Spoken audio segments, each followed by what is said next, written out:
Karibu sana popote ulipo mtazamaji na msikilizaji wa The FM Show KE. Taarifa zinazogonga vyombo vya habari kwa sasa ni kwamba ambaye alikuwa mshukiwa mkuu katika mauaji yake Monica Kimani, ambaye ni Joy Irongo, pamoja na aliyekuwa mpenzi wake enzi zile aliyekuwa mtangazaji maarufu sana katika kituo cha utangazaji hapa nchini Kenya cha Citizen TV, Jackie Maribe. Leo Joy amepata kupatikana na hatia katika mauaji ya Monica Kimani, ambapo mavazi yake Joy Irongo ndiyo yamemsaliti katika mauaji yale.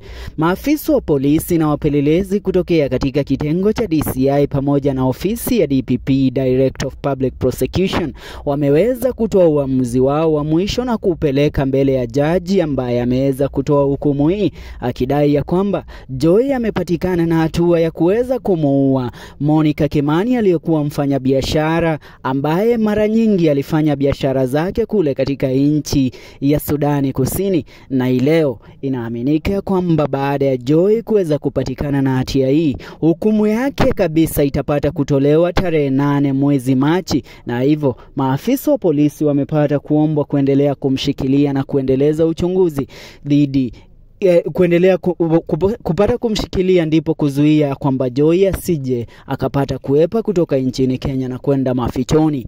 Kumbuka wengine pia wanasubiria hukumu ambaye itatolewa juu yake Jackie Maribe, ambaye pia alapatwa kuhusishwa na mauaji haya kwa sababu yeye mwenyewe alikuwa katika mahusiano na Joy Irongo kwa wakati ule, na yeye ndiye alikuwa wa kwanza kuweza kuzichapisha zile taarifa kuhusiana na kifo cha mfanyabiashara Monica Kimani aliyepata kuuawa kule katika eneo la Westlands na eneo na kuweza na mauaji yake kuweza kufunikwa na kufichwa na watu hawa wawili. Joy inaaminika alipata kujifietulia risasi mguuni ndipo kuweza kuficha kuhusika kwake katika mauaji yale, na Joy alikataa kabisa mpaka leo wakati amepatikana na hatia hii kuweza kuwa ya kwamba yeye hakumjua Monica Kimani ila alimjua nduguye Monica Kimani, jambo ambalo maafisa wa polisi wameweza kulitia dukuduku, maana wanaamini Monica Kimani alikuwa katika mazungumzo na alikuwa katika mahusiano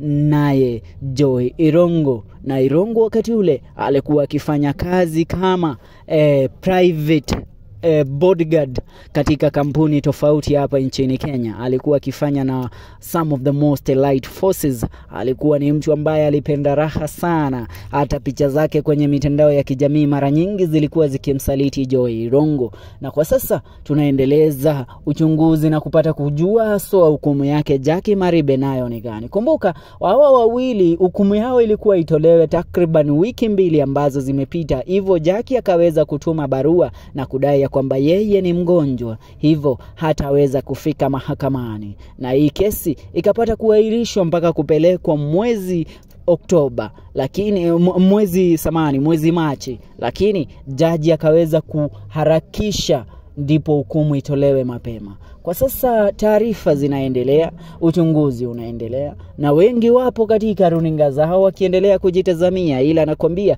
kitakambi hapa ndani ya FM Show, na sisi tupo hapa kwa ajili yako. Tutakujuza kadri hukumu ya Jackie Maribe pia itakapotolewa, maana pia yeye anahusika moja kwa moja na mauaji haya. Aswa hata kama hakuhusika katika kumuua Monica Kimani, alihusika katika kujaribu kuficha nani aswa aliyemuua Monica Kimani. Ni hayo kwa sasa, tuungane katika video zetu zijazo.